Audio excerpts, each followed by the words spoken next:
आज हम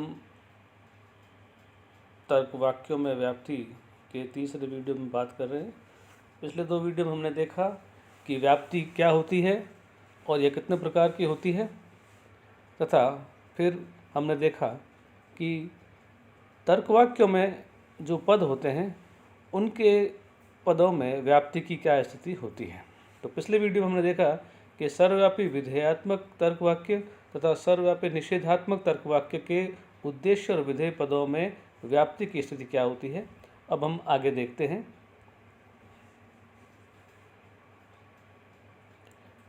अगला तर्क वाक्य है अंशव्यापी विधेयात्मक तर्क वाक्य, जिसे प्रतीक रूप आई दिया गया है, यानी आई प्रकार के तर्क वाक्य। इस प्रकार के तर्क वाक्य में उद्देश्य और विधेय दोनों पद अव्याप्त होते हैं। अब इसको हम एक उदाहरण से देखें। हम एक उदाहरण लें, कुछ कबूतर सफ़ेद हैं। यह आई तरह का तर्क वाक्य है जो अंशव्यापी विधेयात्मक तर्क वाक्य है। स्पष्ट है कि इसमें उद्देश्य पद है कबूतर और विधेय पद है सफ़ेद। तो स्पष्ट है कि इस तर्क वाक्य में सभी कबूतरों के बारे में निर्देश नहीं किया गया है। इसमें केवल कुछ ही कबूतरों के बारे में निर्देश किया गया है कि वो सफ़ेद हैं। तो स्पष्ट है कि उद्देश्य पद कबूतर वर्ग के सभी सदस्यों की बात नहीं कर रहा है, यानी कि ये सभी कबूतरों के सदस्यों तक बात नहीं कर रहा है, इसलिए इसका उद्देश्य पद है वो अव्याप्त हो जाता है। फिर बात आती है कि इसका जो विधेय पद है सफ़ेद। तो अगर हम इसको उलट के परिवर्तन विधि से देखें तो कुछ सफ़ेद कबूतर हैं, तो स्पष्ट है कि सफ़ेद भी सभी पर व्याप्त नहीं है, वह भी केवल कुछ ही चीज़ों के बारे में बात कर रहा है कि वो सफ़ेद रंग की हैं, इसलिए इसका विधेय पद भी अव्याप्त हो जाता है। स्पष्ट है कि आई प्रकार के तर्क वाक्यों में उद्देश्य और विधेय दोनों पद अव्याप्त होते हैं। अब हम बात करें अंशव्यापी निषेधात्मक तर्क वाक्य की, यानी ओ प्रकार के तर्क वाक्य की। इस प्रकार के तर्क वाक्य में उद्देश्य पद अव्याप्त होता है तथा विधेय पद व्याप्त होता है। इसको भी एक हम उदाहरण से देखें। कुछ कबूतर सफ़ेद नहीं हैं। स्पष्ट है कि इस तर्क वाक्य में सभी कबूतरों के बारे में निर्देश नहीं किया गया, जैसा कि हमने पिछले तर्क वाक्य में देखा था। कुछ ही कबूतरों के बारे में कहा गया, स्पष्ट है उद्देश्य पद अव्याप्त है। अब बात है सफ़ेद नहीं है, तो इसमें उद्देश्य पद कबूतर कुछ ही कबूतर की बात कर रहा है, अतः अव्याप्त है, किंतु विधेय पद सफ़ेद व्याप्त है, क्योंकि जब किसी चीज़ को किसी वर्ग से बाहर बताया जाता है तो वहाँ पूर्ण वर्ग का निर्देश किया जाता है। जब किसी व्यक्ति को देश से निकालते हैं तो वो संपूर्ण देश से बाहर चला जाता है। अगर मुझे भारत से बाहर निकाल दिया जाए तो फिर मैं राजस्थान, उत्तर प्रदेश, गुजरात में भी नहीं रह सकता। तो जब किसी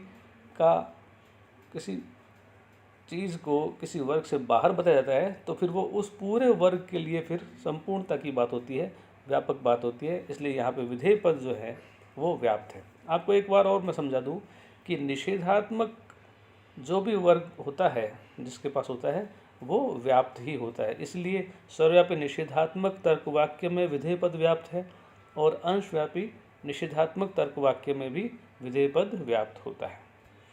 अब इन सारी चीज़ों को हम कुछ बिंदुओं में समेट के समझने का प्रयास करते हैं। सभी सर्वव्यापी तर्क वाक्य अपने उद्देश्य पदों को व्याप्त करते हैं, क्योंकि उद्देश्य पद से ही शुरुआत होती है और शुरुआत परिमाण से होती है, वो सभी या प्रत्येक की बात करते हैं। तो स्पष्ट है कि उद्देश्य पद ऐसे तर्क वाक्यों में सदैव व्याप्त होता है। फिर सभी अंशव्यापी तर्क वाक्यों के उद्देश्य पद अव्याप्त होते हैं, क्योंकि उनकी शुरुआत ही कुछ से होती है, कोई एक से होती है, तो स्पष्ट है कि उसमें उद्देश्य पद जो होता है वो अव्याप्त होता है।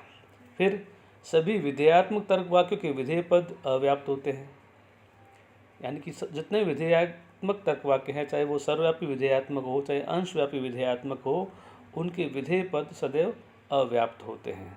फिर चौथा बिंदु है सभी निषेधात्मक तर्क वाक्यों के विधेय पद व्याप्त होते हैं, क्योंकि वो नहीं है के पास होते हैं, और जब नहीं है कहा जाता है, किसी वर्ग को किसी से बाहर रखा जाता है, तो फिर वो संपूर्ण वर्ग की बात करता है। ये चार बिंदु से हम इस सारे सिस्टम को समझ सकते हैं, और इसी सिस्टम को समझने के लिए हम एक रेखाचित्र की सहायता भी ले सकते हैं। ये चार जो अलग अलग बॉक्स हैं, ये चार प्रकार के तर्क वाक्यों के प्रतीक है। ए तर्क वाक्य सभी एक्स वाई हैं, ई तर्क वाक्य कोई एक्स वाई नहीं है, आई तर्क वाक्य कुछ एक्स वाई हैं, और ओ तर्क वाक्य कुछ एक्स वाई नहीं है। तो इसमें उद्देश्य पद व्याप्त जो है वो ए और ई है, ऊपर से एरो से बताया हुआ है। फिर विधेय पद व्याप्त हैं, ये ई और ओ तरह के तर्क वाक्य होते हैं। फिर उद्देश्य पद अव्याप्त हैं, ये आई और ओ तरह के तर्क वाक्य होते हैं। और फिर विधेय पद अव्याप्त, ये ए और आई प्रकार के तर्क वाक्यों में होते हैं। यानी कि हम पदों की जो व्याप्ति है इस रेखाचित्र द्वारा भी सदैव याद रख सकते हैं। धन्यवाद। आपको हमारी वीडियो और हमारी कोशिश कैसी लग रही है, इसके बारे में हमें ज़रूर अवगत कराएं। धन्यवाद।